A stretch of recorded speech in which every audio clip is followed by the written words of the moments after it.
Nora McInerny. This is Thanks for Asking, a call-in show about what matters to you and what could matter to us more than love, more than the search for, the finding of love, the possibility of sharing our lives with another person. Now, we like to take your calls, your text messages, and sometimes your emails. Emails are easier for people who honestly may not want to gab on the phone, and also for people who don't want their voice out there, and also for people who might be sharing something that they are, kind of embarrassed to share.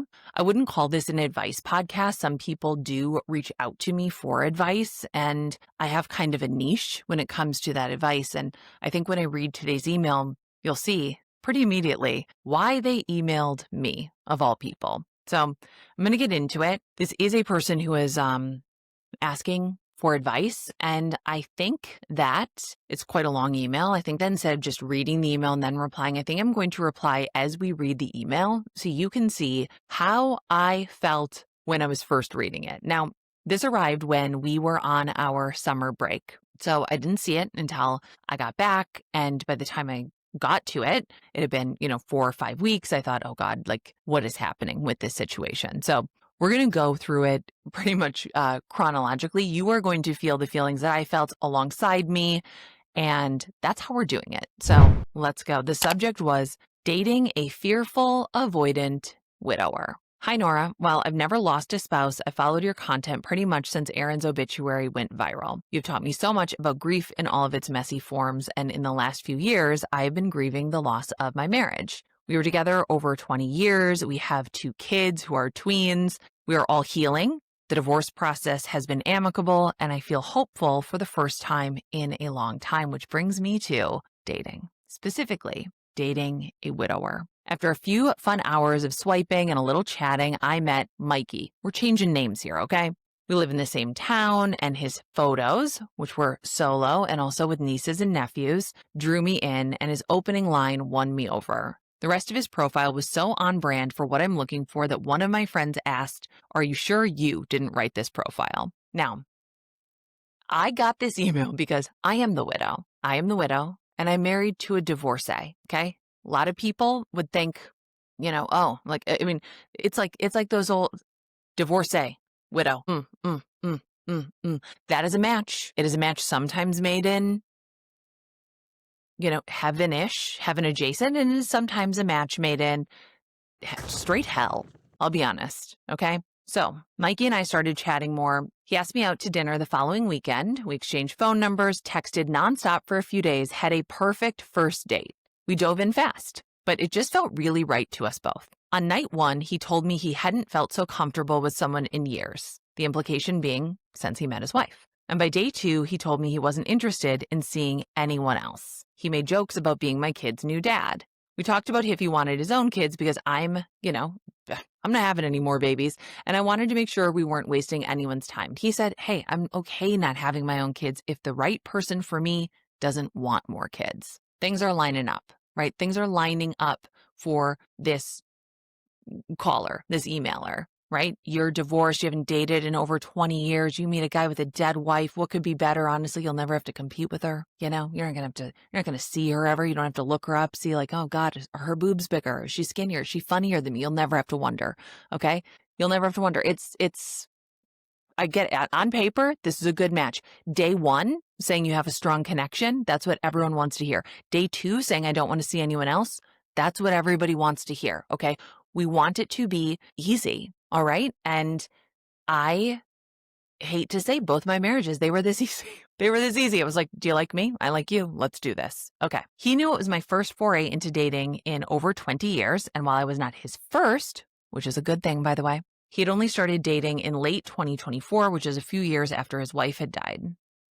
We saw each other a lot at first. He lives very close by. He has a very flexible job. He has no kids. We had sex quickly. We felt very at ease with each other and wanted to share every part of our days with each other. For his birthday, I went over the night before, went to his house for dinner, gave him a nice but not too nice card I wrote, and he invited me to sleep over for the first time because my kids were with their dad for the night, even though he had an early work morning the next day, meaning the widower. He's got an early work morning, but he says, you don't have the kids. Why don't you sleep over? We both felt pretty quickly that something was off about the sleepover. I felt like it was just a misstep and it hadn't been a good night for me to stay over, and we'd plan better the next time, maybe a day where he didn't have to work early, but he freaked the F out. After being more quiet than usual for a few days, he shared his overwhelm with me via text and said he needed some time to reflect. I don't like this. I don't like this. I read emails like this and I am predisposed. I am not an impartial witness. I'm not an impartial judge. I'm an extremely partial, extremely biased person.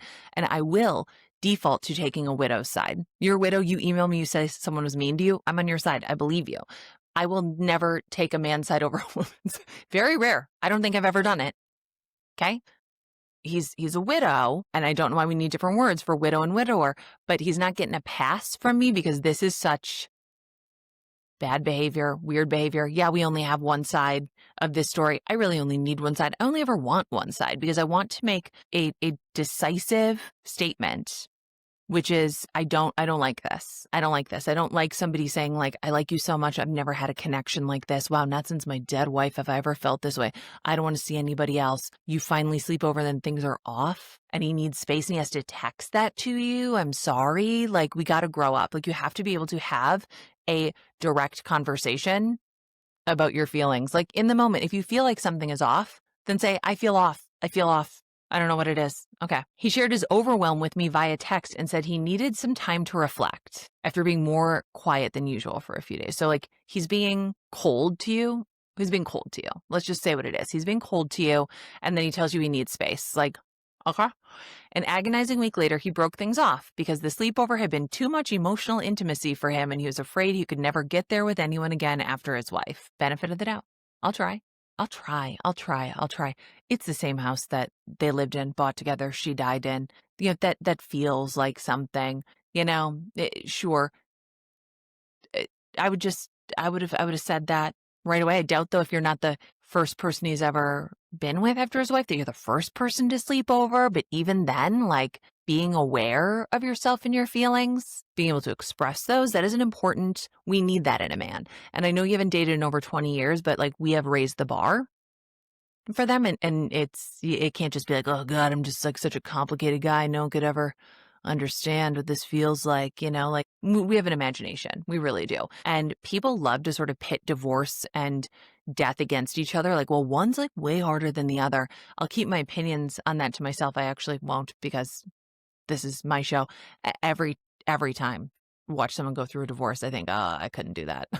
Oh man, they're walking around the world just not loving you anymore, not wanting to be married to you. Too much for me. You know, ooh, we don't have to compare. I always say don't compare. I think we do it anyways. Okay, so he breaks up because the sleepover is too much emotional intimacy for him. I will be honest, at this point, I was done with this man. 2 days later, we run into each other because we live close by. We decided to talk more over drinks that night. And after 4 hours of talking openly, like we have since the start, we got back together with some new boundaries in place. I'm not demanding sleepovers or a serious commitment or even a definition of our relationship. I just wanted to get to know him better. Yes, I've played Everything Has Changed by Taylor and Ed on repeat a lot since the day after our first date. We have a great connection and great chemistry, and we don't need to rush anything. Sure. Yeah, I get it. Yes. Like, dating is great.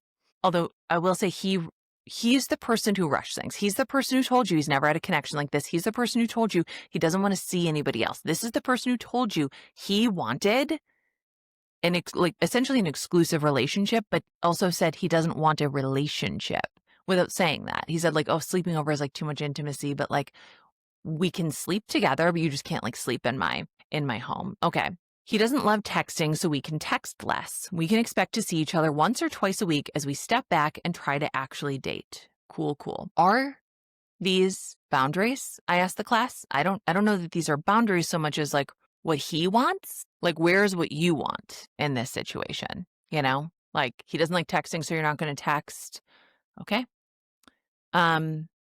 Cool, except it's just hard. It's not cool. It's not cool with you, okay? I'm an anxious person. I've literally never dated in the time of iPhones and texting. Yes. Yet that's where the rest of communication with everyone in my life seems to take place. I'm verbose. I wear my heart on my sleeve and I care deeply and unapologetically for people. And while I appreciate that we needed some communication boundaries, and being with someone that fully matches my energy at this stage of my journey would definitely end in disaster, it just feels like he's working extra hard to keep me at arm's length now. Then go. Leave him. Run away. Go. Go, go, go, go, go. You did not spend over 20 years in a relationship that, bore 2 children and built you a good life, and, it ended and things are like goodish between you two, but it had to end. You did not go through all of that to be stiff-armed emotionally by a man who is only interested, it sounds like, in what he wants. Like in what he wants. And you know what? Being energetic, being verbose, sending like text messages during that, you're not forcing him to read them.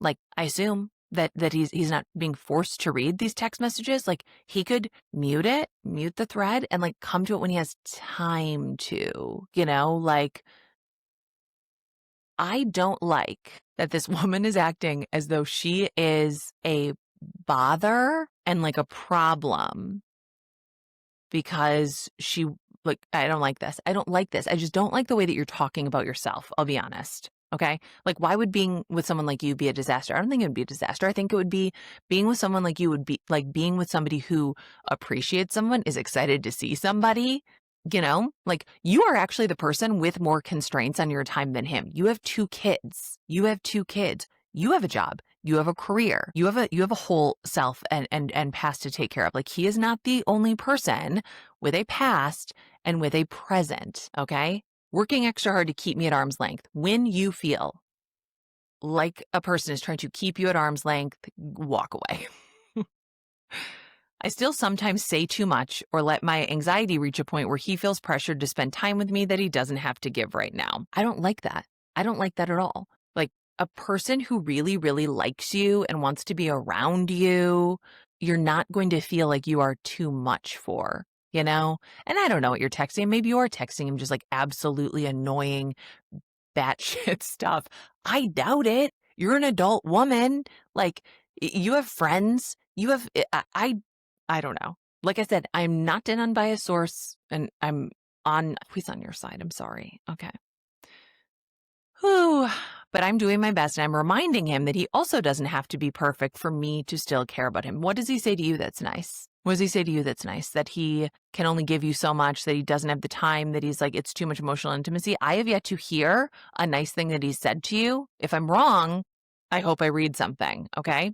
We can clumsily figure out some things together. He's very afraid of not being able to give me what I want and eventually hurting me. That is, when I hear that from a person, that is such a red flag. I'm afraid I won't be able to give you what you want. Well, you already know what I want. What you're saying is you won't give it to me. You can't give it to me. That's fine.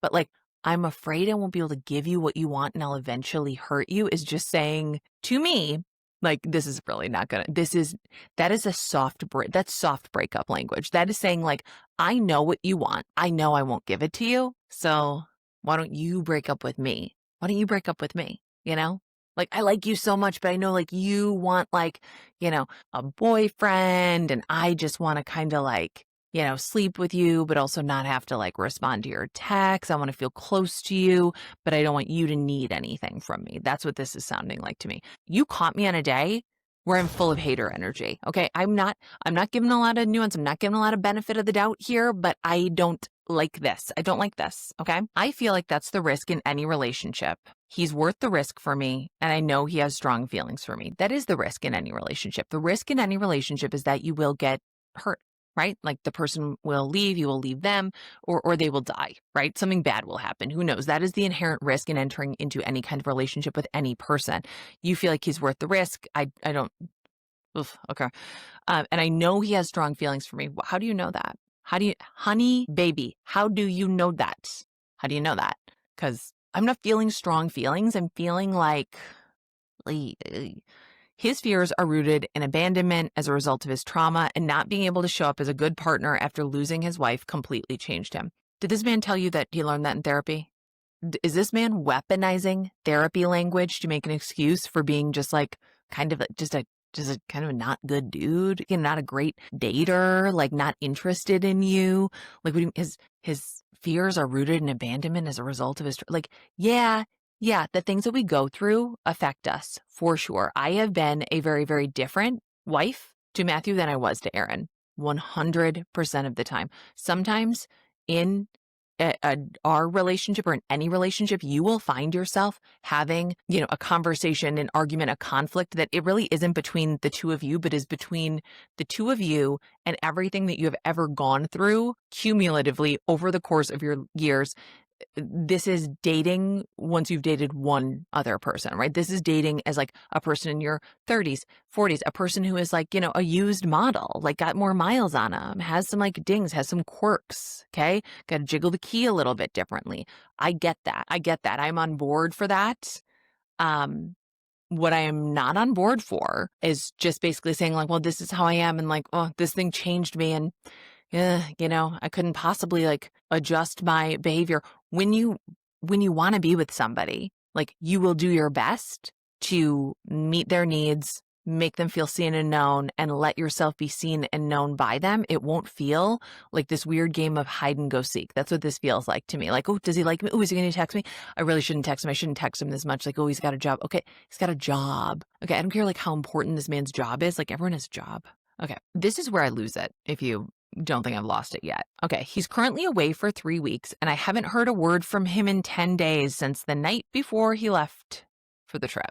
He had told me he wanted to unplug. I mean, if you're going to the bottom of the Grand Canyon, sure.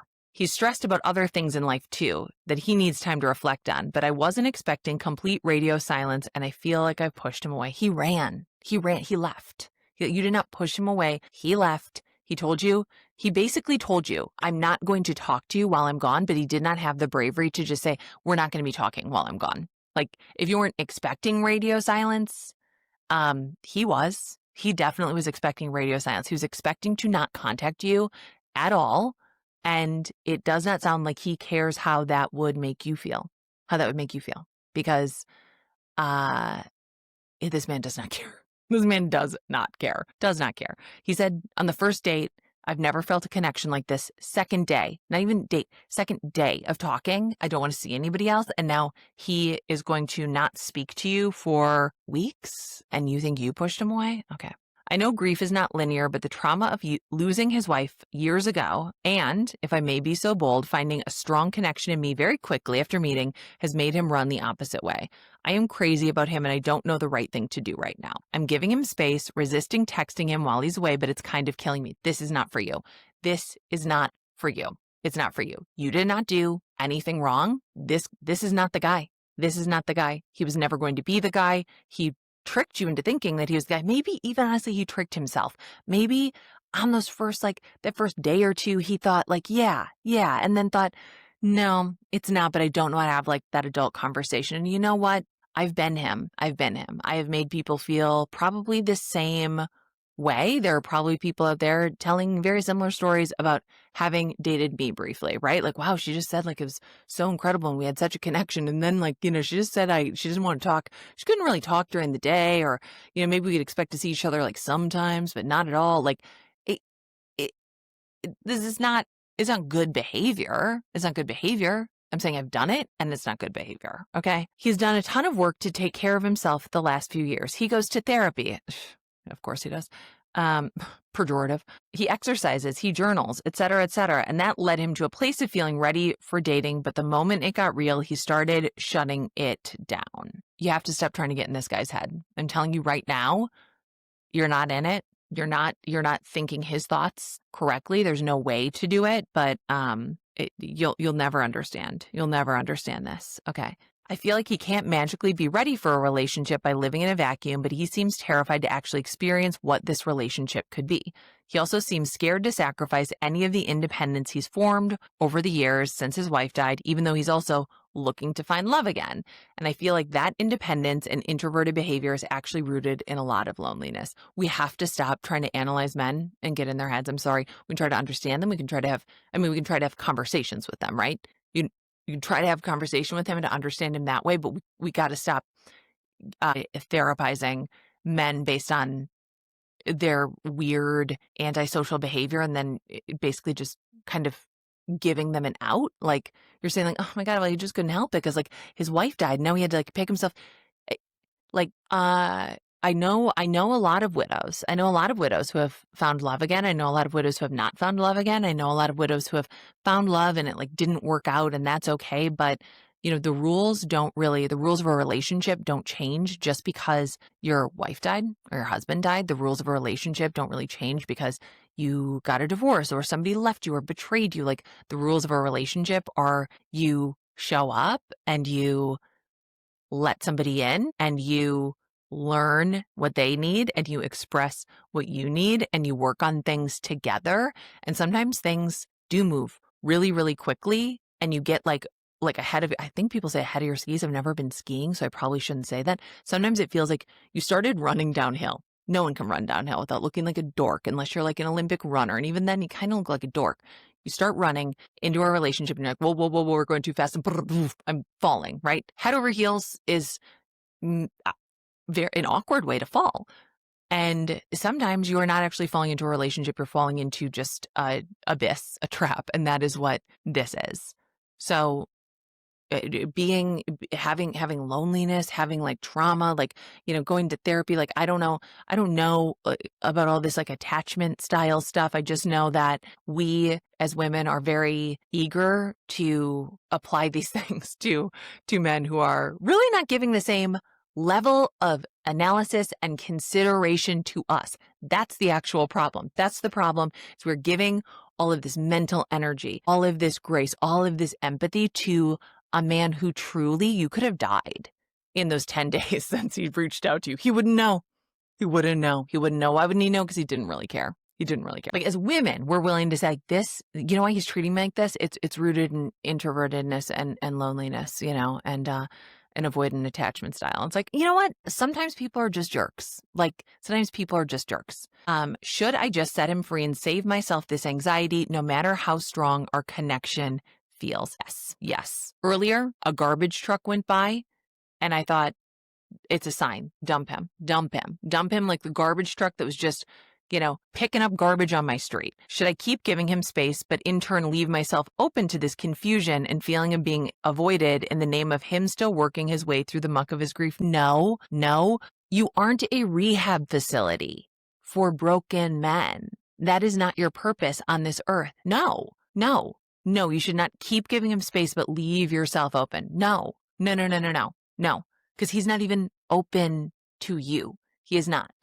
No, do not. You felt a very strong connection. I have felt so many strong connections with people. While you were out getting married 20-some years ago, I was out doing the opposite of getting married. I have felt incredible, struck by lightning soul connections. Cannot believe it. This person makes me laugh so much. Oh my God, I want to talk to them all day, every day. It was a connection. It wasn't a relationship. It was a connection for a moment in time, not for all time. And I have an appreciation for those now that I didn't in the moment, when I was just thinking God, why can't we make this work? It was never going to work. We cross paths with so many people in our lifetime. We cross paths with so many people that we can have that strong connection with, where you just think, God, could that have ever worked out? And most of them don't. And you can feel this gratitude for the fact that you felt it at all for the amount of time that you did. And you also have to know you deserve more than just that bolt of electricity. You deserve a sustained current. Why am I trying to make electricity analogies? Why am I trying to do that? I don't know. Okay. Whew. This message is very long, but I'm so confused. I need some real talk from someone who might understand more of where he's coming from as a grieving widower with a side of fearful avoidance. Stop seeing fearful avoidance. Stop giving him, even if he was that's what my therapist said. Shut up. Stop. I'm being very disrespectful to whatever attachment theory right now, but come on, we cannot use these things as crutches. We cannot use them as excuses, as honestly as weapons, as shields. Sorry, I'm actually fearful avoidant. Oh, sorry. I know I said I've never felt a connection like this with anybody else, and I don't want to see anybody else, but I'm fearful avoidant. So I actually don't want to see you. I just want you to see me and all of my needs, and then I will. I'm not into that. I am not into that. Insights into how he is feeling as a widow. I don't know, when you Again, it's very hard for me to set aside the fact that you are a woman and I am a woman, and we're talking about a man. Of course, I have empathy for a widow. That is, it is a different kind of loss. It really does. It can mark you. It can change you. Certainly, it has to change you. You are supposed to be changed. But grief, especially, can either open you up to the world, open you up to the fact that you are not the center of the world, that what you think sets you apart, this loss that you've experienced, your wife died, is actually what makes you a part of the world. That we all experience loss, that we all experience grief, that we are all so small and the world is so big, and we're all like interconnected on this like cosmic level. Or your loss, your grief can shut you down and make you so weird and so selfish. It can turn you into Gollum. Your grief is your ring, it is your precious, and you need to stay in that little cave just looking at it, and your hair falls out and you're just eating fish, raw fish, and no one can understand you anymore. You're ugly. I'm not saying that this man is. I think you thought he was pretty hot, but like, you can Gollum your grief and make it like the center of your world. It can make you ugly, or you can let it transform you and transform your life into something bigger, something more expansive, something that integrates what you had with what you have. The love that you have and experience like firsthand with your dead spouse, and the love that you still have inside of you, it to grow. And that's like, when I look at my relationship with Matthew, I was not as far along.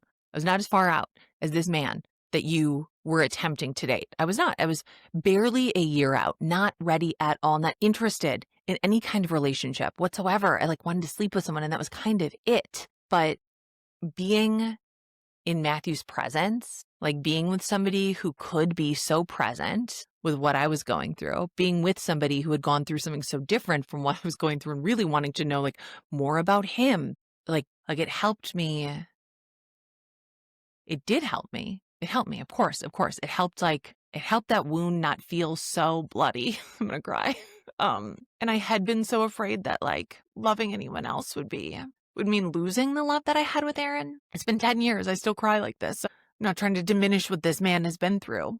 That love stays with you. And it's not gonna run out. It's not a finite resource. And like that love, there's like just like traces of that love that I had with AREN in this love with Matthew. He made it possible, and I didn't have to fight. I didn't have to fight for either one. And I know everybody's relationships are different, but I'm predisposed to believing that mine are better than everybody else's. And I just think that if you have to fight for somebody to love you and see you and give you the things that you need so early on in a relationship, like what hope do you have? The connection that you felt was real, but what you're doing in this email is you are attributing all of the magic of this connection to him, to who he was. You are half of that connection. If not, I mean, based on this email, like 70% of this connection, you are a special thing. Like you have that spark. You are that magic. Like you are not too much for somebody else. It doesn't matter if you haven't dated in 20 years. Like it doesn't matter if like you like to talk a lot and like you like to see somebody. There is somebody out there who has a hole in their life that is the exact shape of you and cannot wait to find you. Will gladly make extra room for the parts of yourself that you think are too much. And that is what I want for you. I do not want this man for you. Like widow, divorcee, sometimes, not in this case, not this widow, not this divorcee. No. So I got this email in June. I'm replying to this weeks later. I actually reached out over email before I recorded this just to say, like, hey, I'm about to record a reply. Is there anything else that I should know? Like, have you guys gotten married? Before I really, put my foot in it, what do I need to know? So she wrote, oh my God, I'm so sorry for the giant word vomit back in June. I was clearly losing it. And it's crazy that you wrote today because he and I haven't spoken since he left for his travels. So looking at the calendar, it's been at least 6 weeks. It's been at least 7 weeks. I don't know. My calendar doesn't even have June up on it or July anymore. I don't know why I'm looking at the calendar.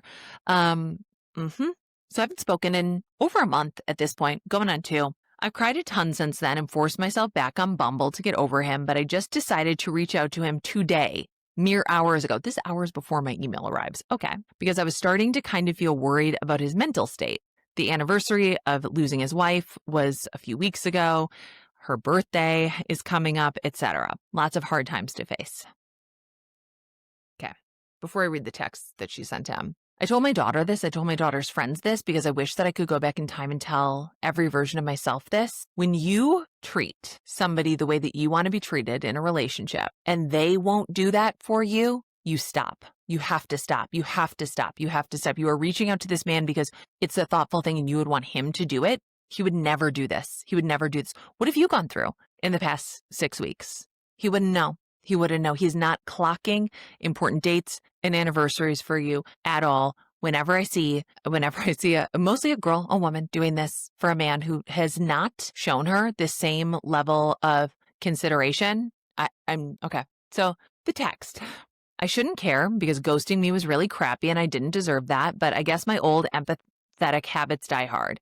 I know you were feeling lost about a lot of things when we were still speaking, so here I am, still caring and checking in to see if you're doing okay. When the next time you want to text this man, any person you're dating who has not proven to give a about you, the next time you want to do that, don't. Text me, the number 612-568-4441. Text your best friend. Text your mom. Be like, I'm about to send this text. Tell me not to. And then don't send it. You will feel so much better not sending these texts, not putting a little piece of yourself out there into the ether. Do not do it. Okay. His response a few hours later. I think that is an unfair and one-sided perspective. I wasn't feeling heard. We both stopped communicating. I'm sorry how things ended. She replies, I would like to hear your perspective because I felt pretty certain I was ghosted. I never heard from you after I apologized, gave you space during your weeks of travel, and then never heard from you again. I felt too humiliated to reach out before today.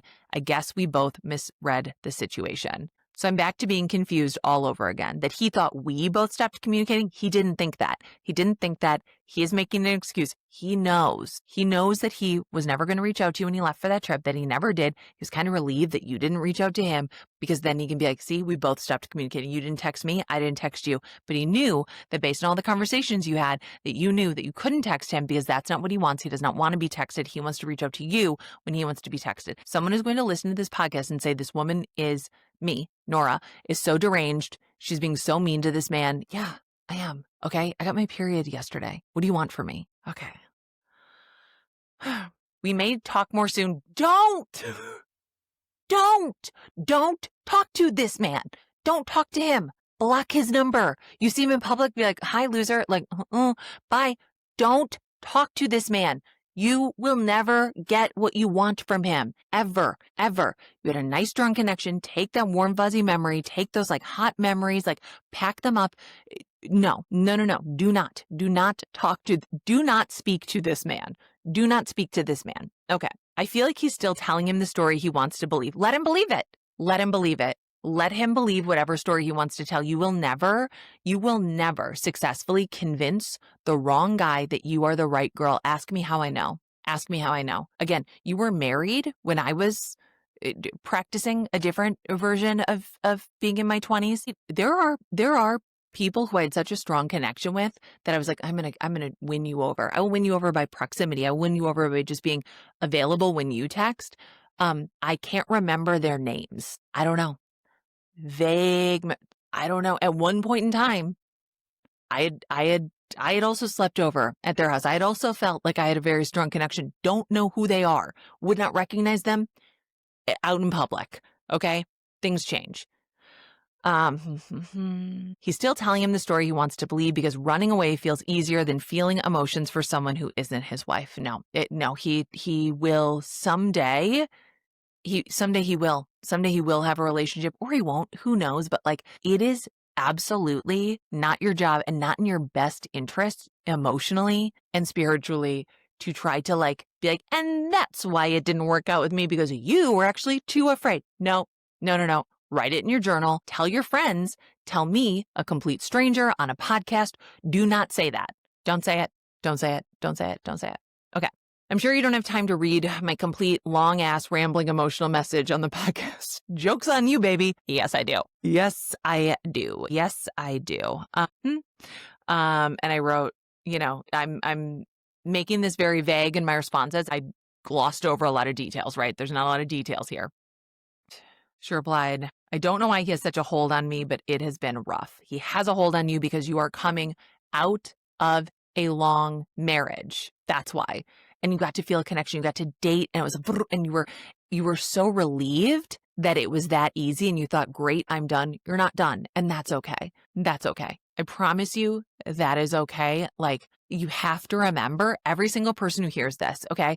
Like, for the 5 men who listen to this podcast, and for all of the women and the theys and the gays who listen to this podcast, and the 5 straight men, you have to remember, like, you are the special thing too. You are the special thing. You are not treasure hunting. You are the treasure. Remember that, please. I'm Nora McInerny. This has been Thanks for Asking. I know that this was, it has to be one of our most deranged episodes. I didn't know that I would do this. I did not know that I would react this way I did know. I knew because I told Marcel about it, and he said, this one's going to make you crazy. And I said, yeah, it will, buddy. But this is, Thanks for Asking. This is a podcast where you can write in, you could call in, you could text in, whatever you need. We can talk about things. The number is 612-568-4441. The email is thanks@feelingsand.co. We are an independent podcast that's on purpose. There's a lot of ways to support the show. If you're listening to this on the podcast apps, thank you so much. We also have a YouTube channel. We have 10,000 subscribers, guys. That's bananas. That's apparently not a lot for YouTube, but guess what? It felt good for me, so let me celebrate it. How about that? We are independent on purpose. We like it this way. So every time you like or share or tell a friend about it, it means a lot and it helps us so much. We don't have Patreon anymore. We don't have Apple Plus. We moved all the ad-free episodes, all of the archives, everything like that over to noraborealis.substack.com. That's my Substack. You can either join monthly, annually, or you can kick in a little bit extra and become a supporting producer, which means you get your name in the credits. So I am going to read those credits right now. All right, so let's thank our supporting producers: Nancy Duff, our latest one, Jenny Medellin, Jordan Jones, Sheila, Kathleen Langerman, Ben, Jess, Michelle Toms, Tom Stockberger, Jen, Beth Derry, Stacey DeMoro, Emily Fariso, Stephanie Johnson, Faye Behrens, a widow. I'm gonna name everyone who's a widow that I know of. Amanda, Sarah Garifo, Jennifer McDaigle in all caps, Elia Feliz Milan, Lindsay Lund, Renee Kepke, Chelsea Cernick, Car Pan, LGS, just those initials, all caps, Stacy Wilson, Courtney McCown, Kaylee Sakai, Mary Beth Berry, my high school gym teacher, Joe Theodosopoulos, widow, Mad, Abby Rose, Elizabeth Berkeley, Kim F., Melody Swinford, can't remember. Melody, are you a widow? I can't remember. Val, Lauren Hanna, Katie, Jessica Letexier, Crystal Mann, Lisa Piven, Kate Lyon, Christina, Sarah David, Kate Byerjohn, Aaron John, Joy Pollock, Crystal, Jennifer Pavelka, Jess Blackwell, widow, Micah, Jessica Reed, Beth Lipham, Kiara, Jill McDonald, Jen Grimlin, Alexis Lane, David Binkley, pretty sure a widow, correct me if I'm wrong, Kathy Ham, Virginia Labasi, Lizzie DeVries, Jeremy Essen, widow, Andrew Brzezinski, Robin Roulard, Nicole Peedy, Monica, Caroline Moss, my best friend, Rachel Walton, Inga, Bonnie Robinson, Shannon Dominguez-Stevens, Penny Pesta, God, I love that name, Kaylee, Dave Gilmore, and Jacqueline Ryder. Thank you so much, guys. Remember, you are the special thing. You are the special thing. A few more credits. Episode produced by Marcel Malekebu. Video produced by Grace Berry, who also does everything else for us. Opening theme music by Joffrey Lamar Wilson. We'll link his album in the show notes. All right, we'll see you back here.